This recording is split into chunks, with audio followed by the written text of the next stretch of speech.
Precisamos evitar ser cristãos que são ouvintes endurecidos, que de tanto ouvir a palavra de Deus se tornam insensíveis, ouvindo pregações de modo mecânico e tendo como atitude a frase: o que pode me dizer que não tenho ouvido? Vamos orar? Senhor Deus, ó Pai, obrigado, Senhor, por esse dia. Te agradeço a oportunidade, ó Pai, de vir trazer a Tua palavra nessa noite, Senhor. Te agradeço, Senhor, pelas nossas vidas, as bênçãos que o Senhor tem derramado sobre elas. Te peço, ó Pai, nessa noite, que o Senhor venha estar com essa senhora, Dona Carmen, que o Senhor possa estar com ela, trazendo a ela, Pai, a cura e o alívio, Senhor, da sua doença, Senhor. Assim como, Pai, que se ela não conhece a Ti, ó Pai, que ela possa vir a conhecer e ter, ó Pai, a cura espiritual em sua vida, Senhor. Aceitar Cristo como seu Salvador e poder, ó Pai, descansar na esperança da vida eterna em Cristo, Senhor. Nos ajude, ó Pai, também a sermos não somente ouvintes da Tua palavra, Senhor, mas estarmos com ouvidos abertos e o coração aberto para poder ouvir e deixar ela penetrar em nossos corações, ó Pai, para que possamos ser transformados. É que eu oro e peço, Senhor, em nosso Filho Jesus. Amém. O estudo dessa noite, na verdade, a gente leu Efésios, capítulo 3, do versículo até o 1 até o 13, mas eu quero focar nessa noite, são os versículos 14 até o 21 de Efésios 3. E é interessante porque parece ser um trecho que não tem muito a dizer, mas tem Paulo ali, ele deixa muitos ensinamentos para nós nesse pequeno trecho. De manhã nós lemos Efésios capítulo 2, e que Paulo ele vem retratando a nova vida em Cristo Jesus. Ele vem dizendo ali no Efésios capítulo 2 inteiro a respeito da salvação em Cristo Jesus, ela se estender também para os gentios. E no capítulo 3 até o versículo 13, ele diz, até o versículo 13, né? Ele diz a respeito da revelação do plano de Deus para com o homem. E no versículo 14, Paulo então, versículo 14 até o versículo 21, Paulo ele inicia uma oração. Vamos ler versículo 14 até o versículo 21. Diz assim: quando penso em tudo isso, caio de joelhos e oro ao Pai, o Criador de todas as coisas nos céus e na terra. Peço que da riqueza de sua glória Ele os fortaleça com poder interior por meio de seu Espírito. Então Cristo habitará em seu coração à medida que vocês confiarem nele. Suas raízes se aprofundarão em amor e os manterão fortes. Também peço que, como convém a todo o povo santo, vocês possam compreender a largura, o comprimento, a altura e a profundidade do amor de Cristo. Que vocês experimentem esse amor, ainda que seja grande demais para ser inteiramente compreendido. Então vocês serão preenchidos com toda a plenitude de vida e poder que vem de Deus.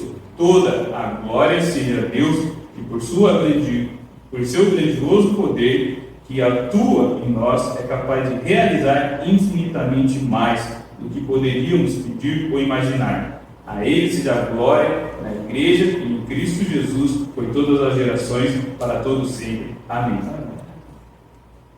Então, Paulo, nesse pequeno trecho do capítulo 3, ele inicia a sua oração com a seguinte frase, no versículo 14: penso em tudo isso.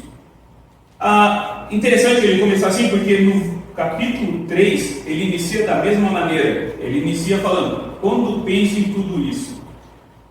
Paulo aqui, ele está realmente refletindo em tudo o que ele tinha escrito do capítulo 2 até aquele momento para a igreja de Efésio. Do capítulo 2 ao capítulo 3, verso 13. Ele vem, escrevendo, como eu disse, como eram os gentios e a sua natureza, como nós éramos pecadores na nossa natureza e como somos agora com a união em Cristo. e como somos agora com a união em Cristo. A surpreendente transformação de antes a pobreza e a morte, e agora a riqueza e glória. Tudo isso que Paulo vem refletindo então nesses versículos. E ele continua falando: caio de joelho. Quando pensa em tudo isso, caio de joelho. Paulo ali, quando ele diz caio de joelho, eu fico imaginando, não sei se ele realmente se pôs de joelho ou não, mas aqui ele nos ensina algo importante. Paulo, ele diz: caio de joelho e oro ao Pai. Quando lemos essa declaração, caio de joelho, não sabemos se é um modo figurativo ou real, porém sabemos que é um simbolismo que mostra a hierarquia santa. Paulo, ele sabia da sua posição diante de Deus, e ele sabia a necessidade de se colocar de joelho. Outro exemplo que nós lemos disso é lá em Daniel, capítulo 6, versículo 10, que fala que Daniel, então ele subiu até sua casa e abriu as janelas, virado para Jerusalém, e colocou-se de joelho e orou. Não é isso? Daniel 6, versículo 10, ele diz, quando Daniel soube que a lei tinha sido assinada, foi para casa e, como de costume, ajoelhou-se no quarto, no andar de cima, com as janelas abertas em direção de Jerusalém, orava 3 vezes por dia e dava graças a seu Deus. Então, vemos também que outras pessoas faziam o mesmo símbolo de colocar-se de joelho para poder orar a Deus. Sabemos que não é somente esse tipo de oração que Deus escuta. O colocar-se de joelho, como eu disse, é um modo que Paulo estava tentando mostrar para o povo de Éfeso que o tamanho dele perto de Deus. Ele reconhecia que ele não era nada perto de Deus e reconhecia que precisava colocar-se de joelho diante de Deus para se submeter aos desejos de Deus.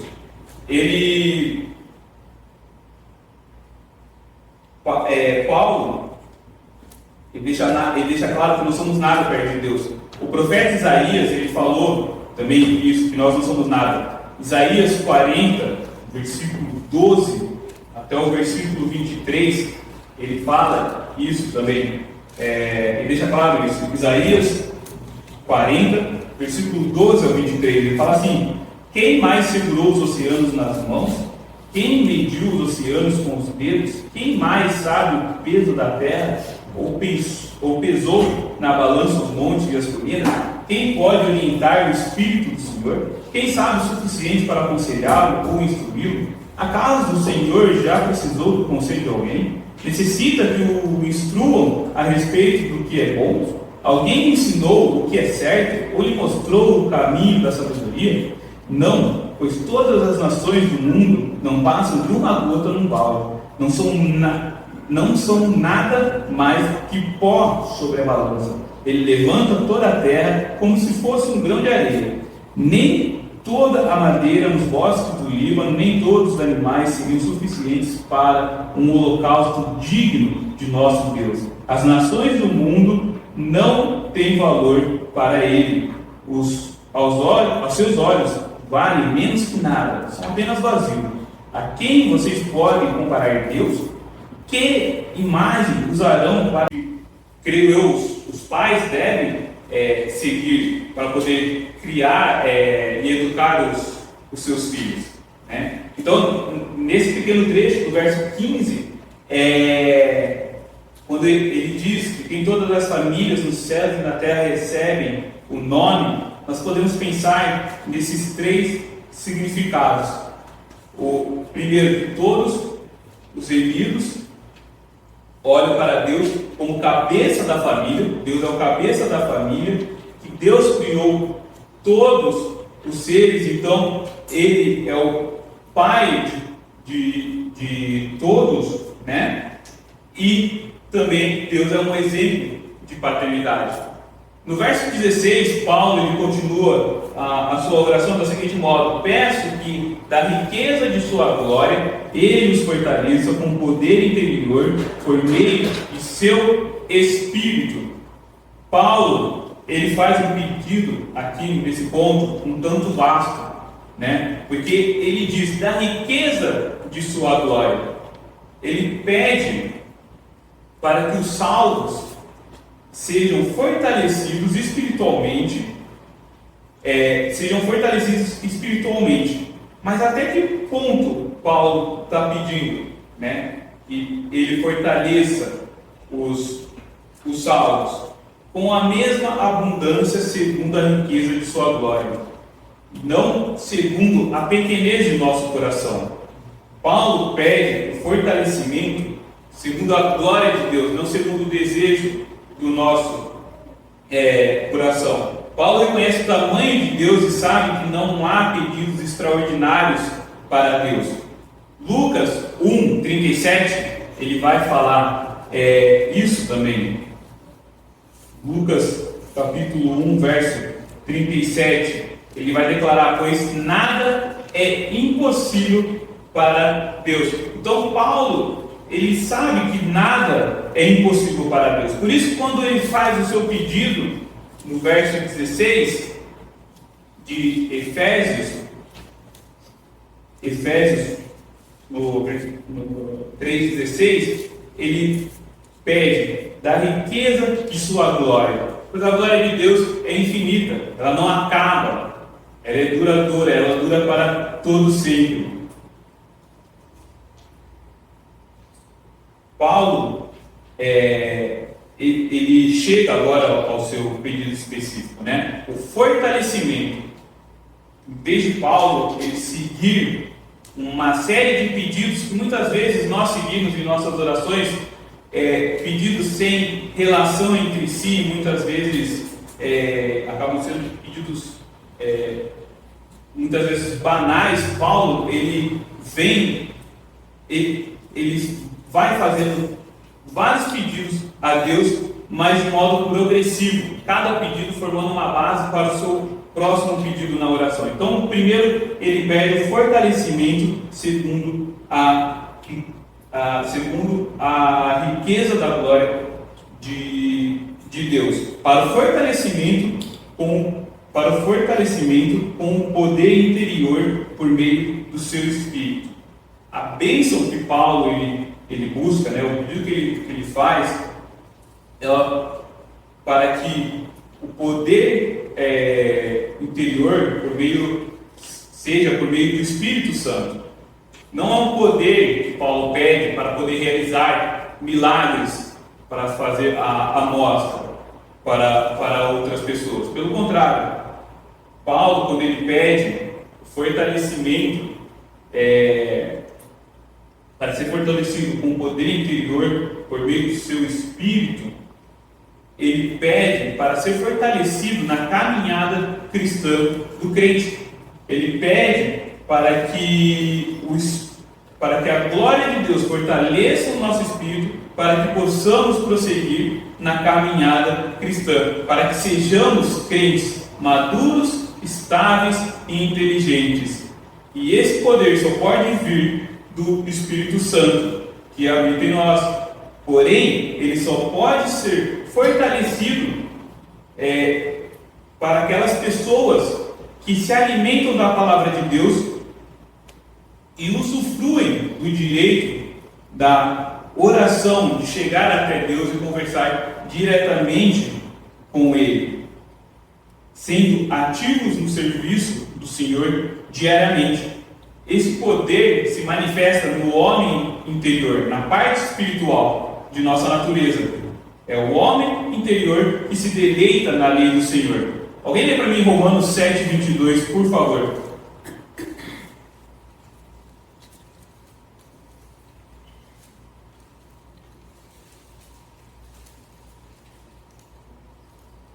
Porque no tocante ao homem interior tem prazer na lei de Deus.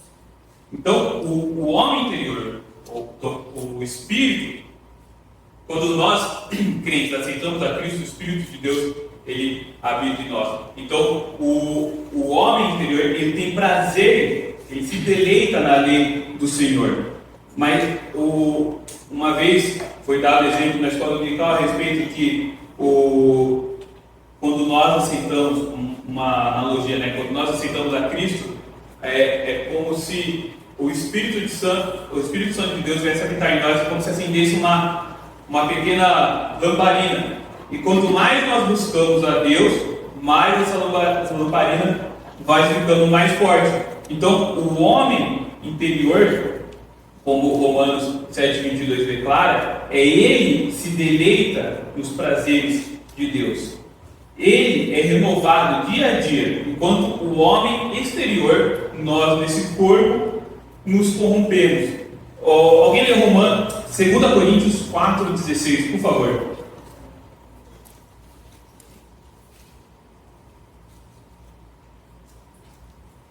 Por isso não desanimamos, pelo contrário, mesmo que o nosso homem exterior se corrompa, contudo, o nosso homem interior se renova de dia em dia.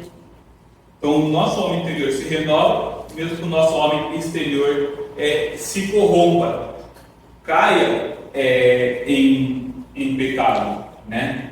Embora o interior pertença a Deus, ele carece da força, crescimento e desenvolvimento. Carece da força, do crescimento e do desenvolvimento. Então, a necessidade de lermos a palavra de Deus, buscarmos a Deus dia após dia, para sermos renovados, renovados e deixarmos o Santo Espírito transbordar em nossas vidas, e Ele dirija os nossos pensamentos, as nossas ações, os nossos movimentos. O Gary, uma vez eu estava conversando com ele, e ele falava assim: eu não aguento mais esse corpo externo.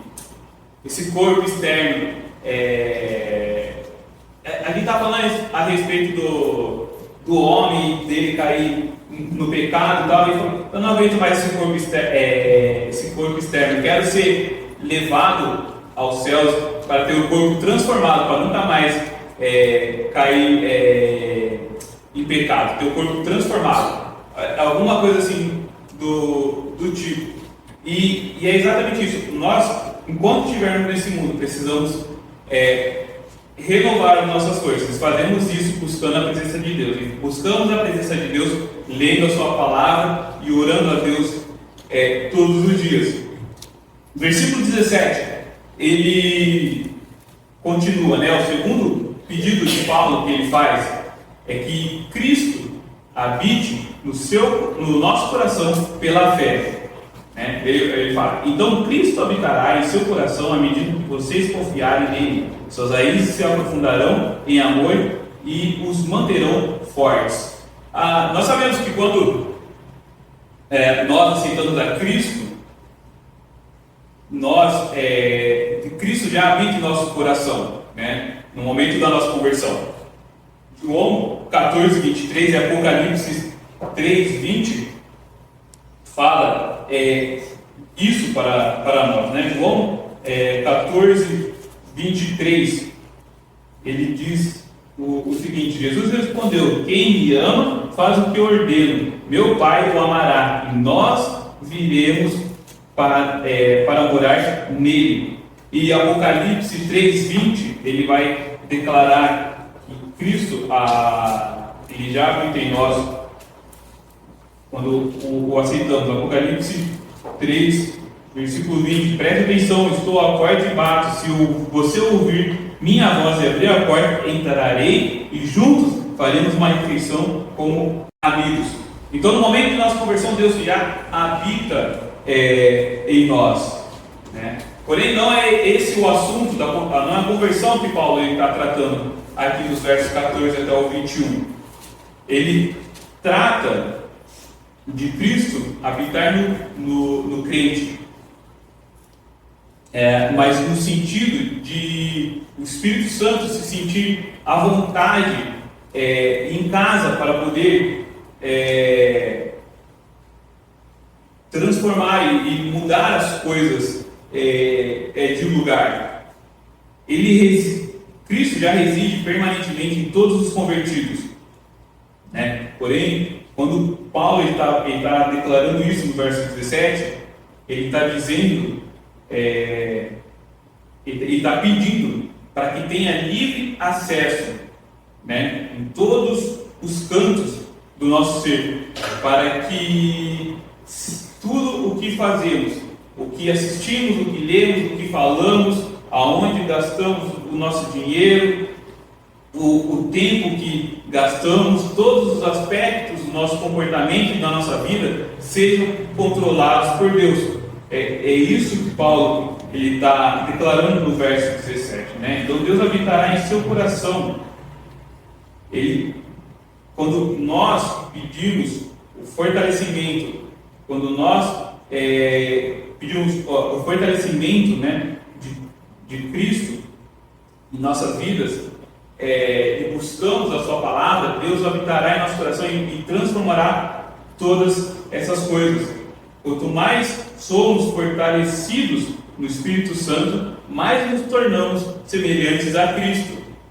E é pela fé que desfrutamos a presença de Cristo em nós, e isso requer dependência constante de Cristo, entrega constante a Ele.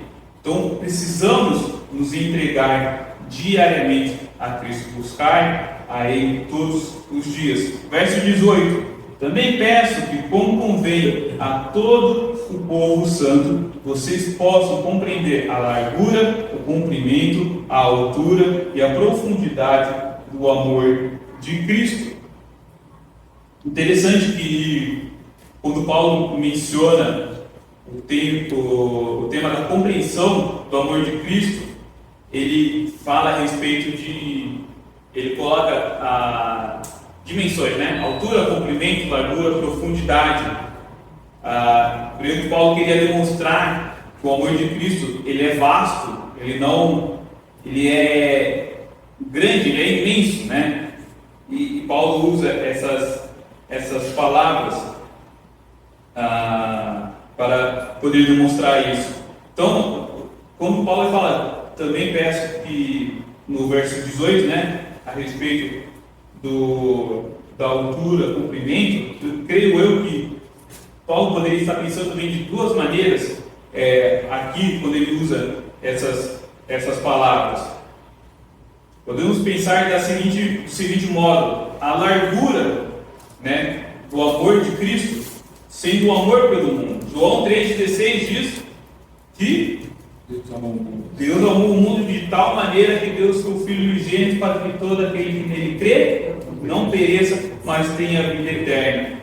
Podemos também pensar que o comprimento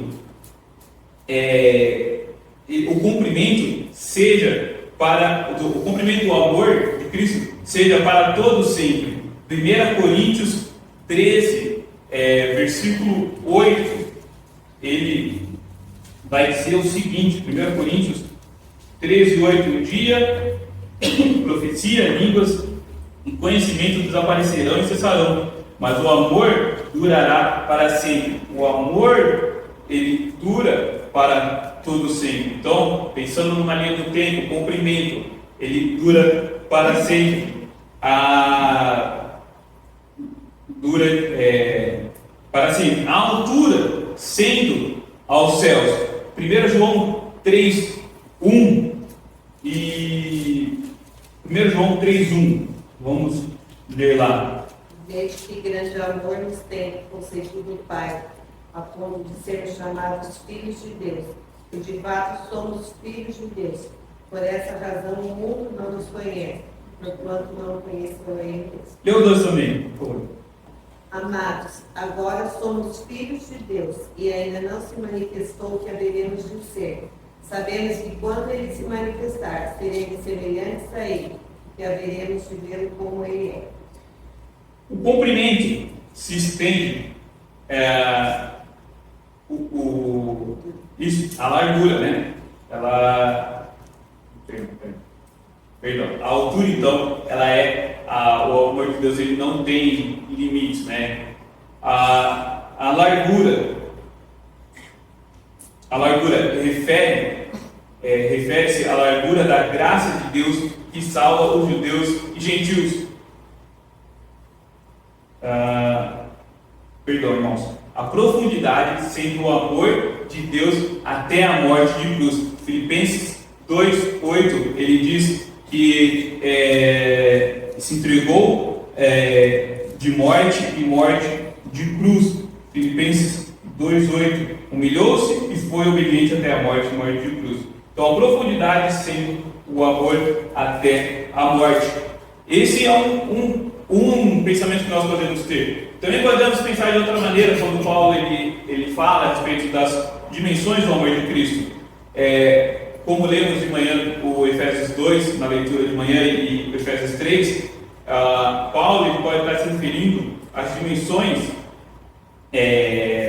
do amor de Cristo no seu ministério em Éfeso. A largura pode se referir à largura da graça de Deus que salva os judeus e gentios. Efésios 2:11. Ele fala assim: não esqueçam que vocês, gentios, eram chamados de incircuncidados pelos judeus, que se orgulhavam da circuncisão, embora ela fosse apenas um ritual exterior e humano. Até o versículo 18. Naquele tempo vocês viviam afastados de Cristo, não tinham os privilégios do povo de Israel e não conheciam as promessas da aliança. Viviam no mundo sem Deus e sem esperança. Agora, porém, estão em Cristo Jesus. Antigamente estavam distantes de Deus, mas agora foram trazidos para perto dele por meio do sangue de Cristo. Porque Cristo é nossa paz. Ele uniu os judeus e gentios em um só povo ao derrubar o muro da inimizade que nos separava. Ele acabou com o sistema da lei com os seus mandamentos e ordenanças, promovendo a paz ao criar para si desses dois grupos uma nova humanidade. Assim ele os reconciliou com Deus em um só corpo por meio de sua morte na cruz, eliminando a inimizade que havia entre eles. Ele trouxe essas boas novas de paz, tanto a vocês que estavam distantes dele, como aos que estavam perto. Agora, por causa do que Cristo fez, todos temos acesso ao Pai pelo mesmo Espírito. Então, a largura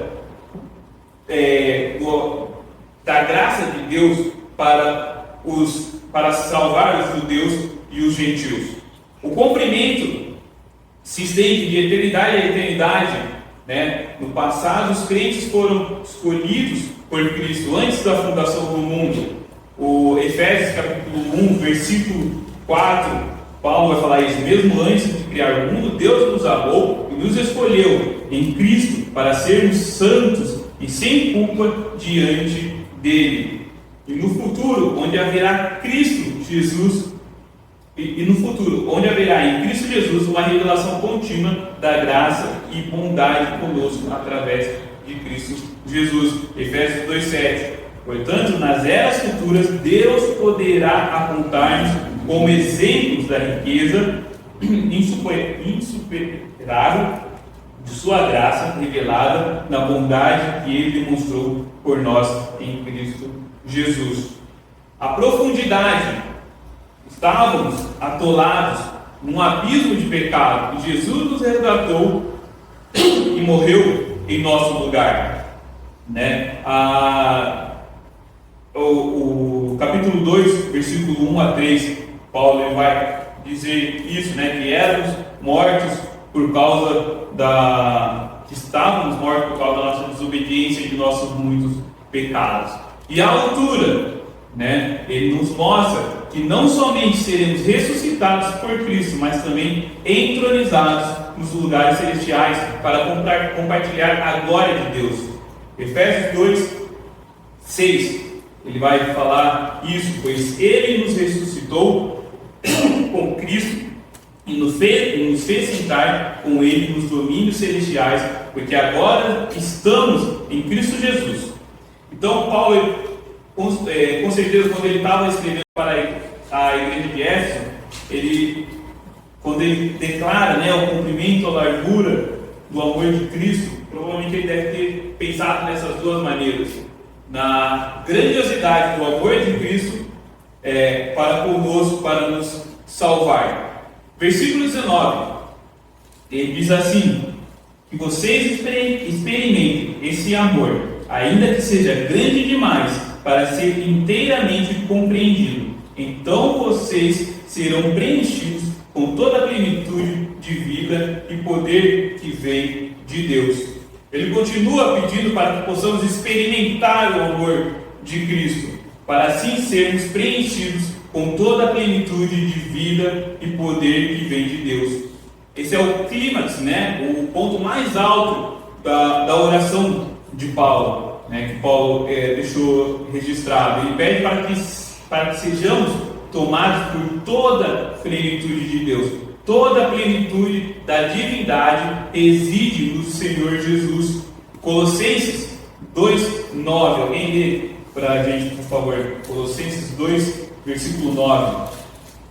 Porque nele habita corporalmente toda a plenitude da divindade. Quando mais Cristo habita em nossos corações, mais tomados ficamos de toda a plenitude de Deus. Mesmo que neste corpo limitado não seja possível ficarmos absolutamente cheios da plenitude, esse deve ser o alvo de todo cristão. Esse deve ser o nosso alvo a ser alcançado. Buscar ficar cheios de Cristo Jesus.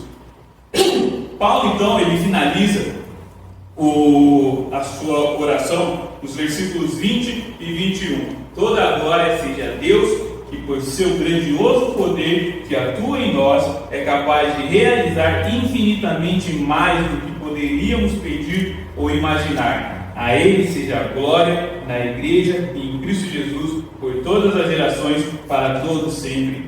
Amém. Paulo finaliza sua oração nos versos 20 e 21. Mais uma vez ele está reconhecendo a grandeza de Deus. Ele declara isso. Seus pedidos até aqui não foram nada para Deus. Mais uma vez ele declara, né? Toda a glória seja a Deus, que por seu grandioso poder, pelo seu grandioso poder. Então, até aqui os pedidos de Paulo poderiam parecer impossíveis, mas para Deus não são nada.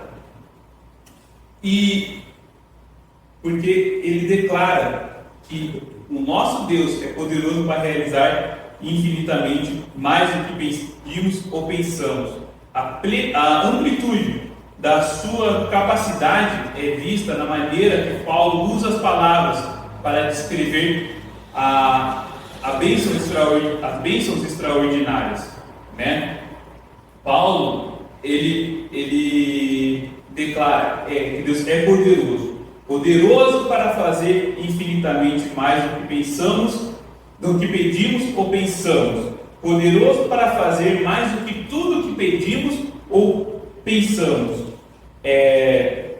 poderoso para fazer tudo que pedimos ou pensamos, poderoso para fazer mais do que pedimos ou pensamos. Resumidamente, Deus é poderoso. É isso que Paulo declara. Então, quando Paulo está declarando isso, creio que os irmãos que receberam a carta de Paulo, eles deveriam pensar o seguinte: caramba, se Deus é tão poderoso para poder nos fortalecer e para pedirmos para Ele nos mostrar a profundidade, a largura, a altura, o comprimento do seu amor, Deus é poderoso para realizar qualquer outra coisa que pedimos. Qualquer coisa que chegarmos até Deus e pedimos a Ele, Ele tem o poder para realizar.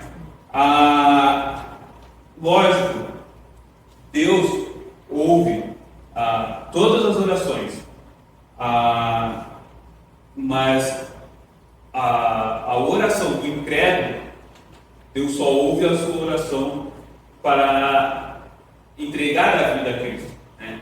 Deus ele ouve a oração do incrédulo, ouve o pedido do incrédulo, mas ele atua somente no pedido para entregar a vida dele a Cristo. A oração do crente quando o crente se submete à vontade de Deus, ele reconhece a sua pequenez perto do Deus grandioso, ele entende que Deus pode realizar todas as coisas, possíveis e impossíveis. Ele compreende isso. E ele entende que quando não é realizado, é porque não é a vontade de Deus para que fosse feito na vida dele. Os meios de resposta às orações que nós fazemos é mencionado na expressão que Paulo usa, conforme o seu poder que atua em nós. Trata-se aqui de uma referência ao Espírito Santo que habita em nós, o qual trabalha incessantemente em nossas vidas, procurando produzir um caráter semelhante ao de Cristo, repreendendo-nos por causa de nossos pecados, dirigindo-nos em nossas orações e inspirando-nos em nossa adoração e guiando-nos em nosso serviço. No verso 21, então, para finalizar, Paulo ele mostra Deus como alvo de nossa adoração eterna. A sua sabedoria e o seu poder são manifestados em tudo que vemos e não vemos.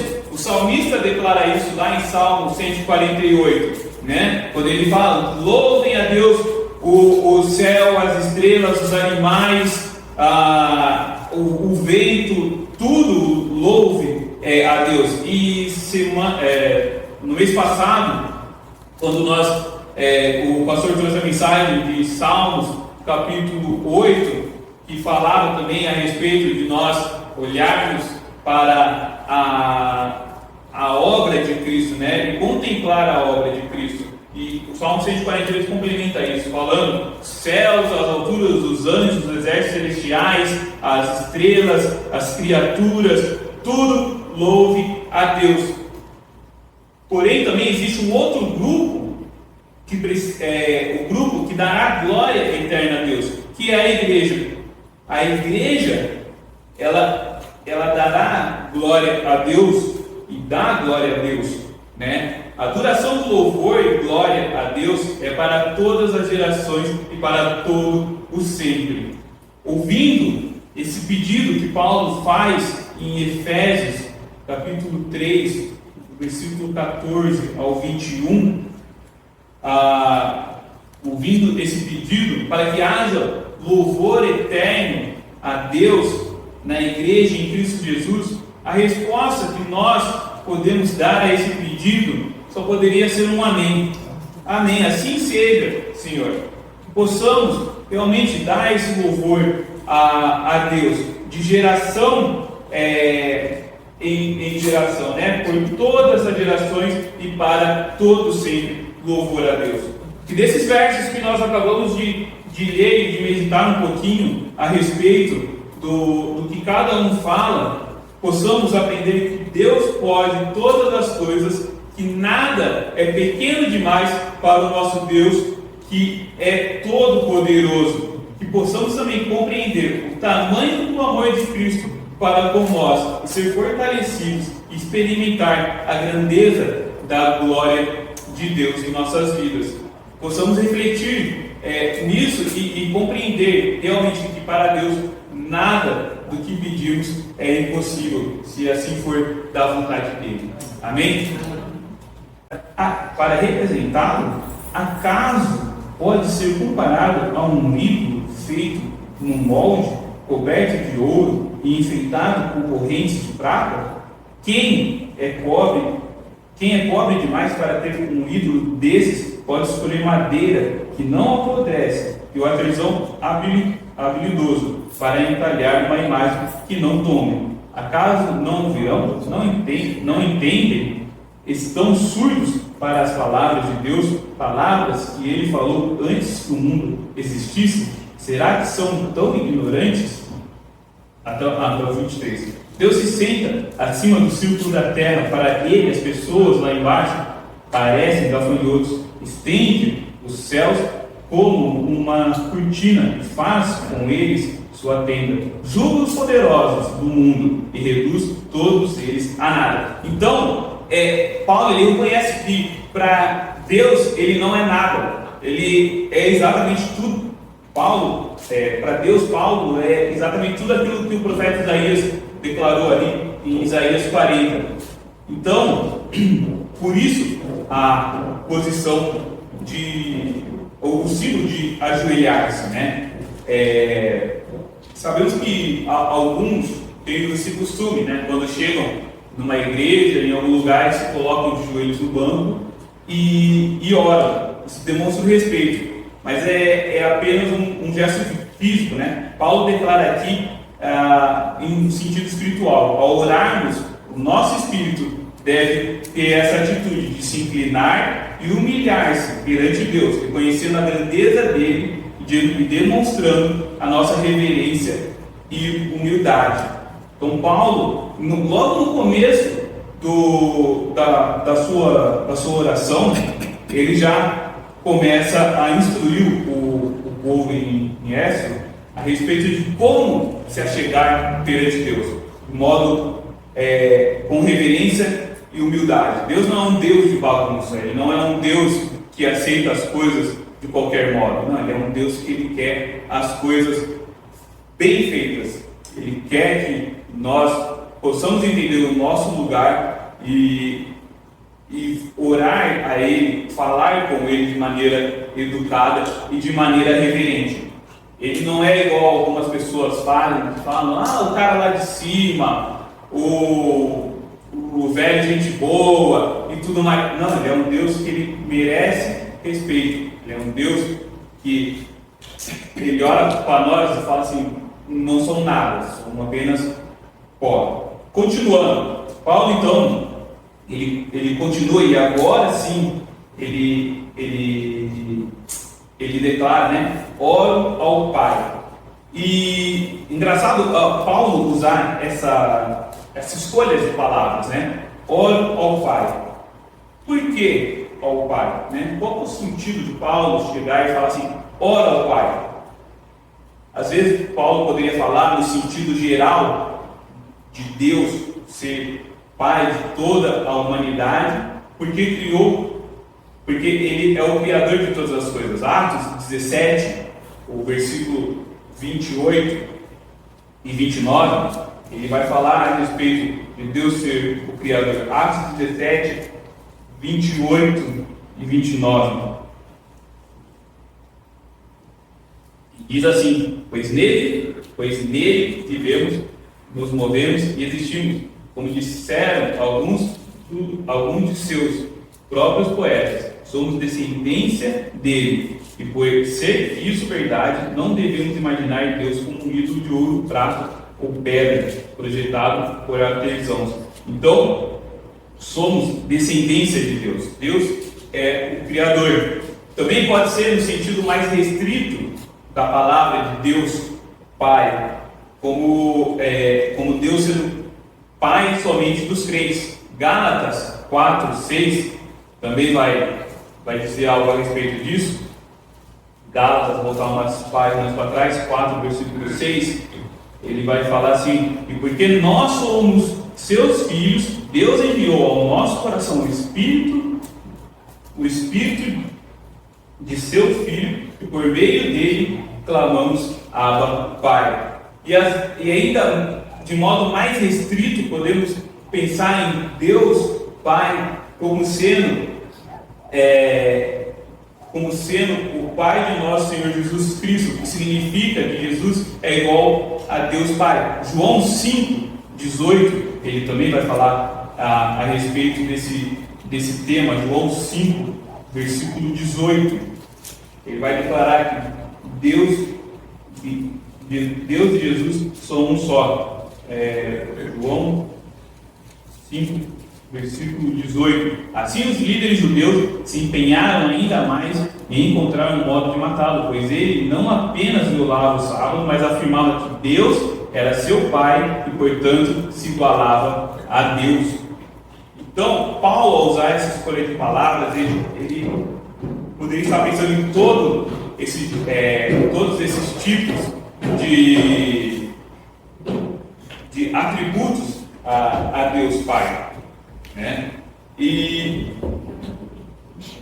então Paulo, ele declara que ele colocou está refletindo tudo aquilo que ele falou a respeito dos gentios, se colocou de joelhos e está orando a Deus Pai. E ele começa então no versículo 15 a sua oração ao Deus Pai, que ele diz o seguinte: o Criador de todas as coisas, nos céus e na terra.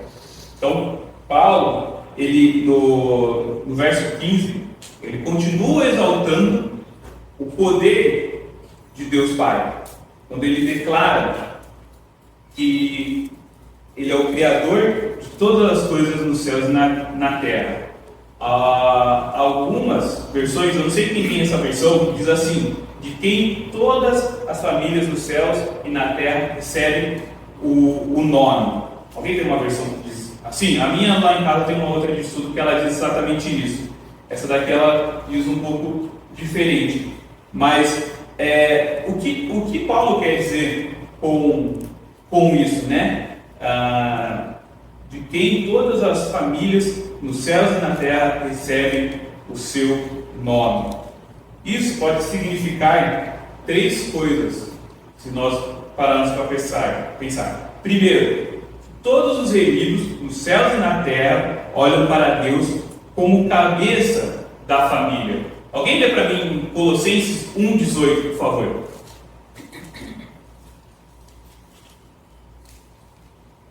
Ele é a cabeça do corpo da igreja. Ele é o princípio, o primogênito entre os mortos, para em todas as coisas ter a primazia. Então Deus, sendo a cabeça da igreja, ele também é a cabeça de uma família que é baseada em Cristo Jesus, né? Uma família que se baseia a sua família e tudo em Cristo. Ele tem Deus como sendo o cabeça da família. Outro ponto que podemos ver, né, pode ser um significado também, é que todos os seres criados, tanto os seres angelicais como os humanos, devem sua própria existência a Deus, não apenas como indivíduos, mas também como família. Gênesis 1:1 declara que no princípio criou Deus os céus e a terra. Ou seja, no princípio Deus criou todas as coisas. Ele criou os anjos, ele criou todas as famílias de anjos, ele criou a terra, criou o ser humano. Então, Deus sendo então o Criador de todas as coisas. E outro significado que podemos ter é que toda a paternidade do universo deriva o seu nome dele. A paternidade de Deus é original e ideal, é o protótipo de todas as demais relações paternais. Quando eu estava estudando, isso aqui eu peguei num comentário bíblico e eu achei interessante esses 3 pontos, porque quando na versão que afirma de quem todas as famílias dos céus e na terra recebem o nome, esse último ponto me chamou a atenção, porque ele diz assim, que toda a paternidade no universo deriva o seu nome dele. Na verdade, se nós pararmos para pensar, Deus, ao criar o homem, né, o ser humano, o homem e a mulher, ele se colocou como sendo o exemplo de paternidade, porque não existia pai. Deus criou Adão diretamente, criou Eva diretamente. Então Deus, ele é um exemplo de paternidade, e um exemplo que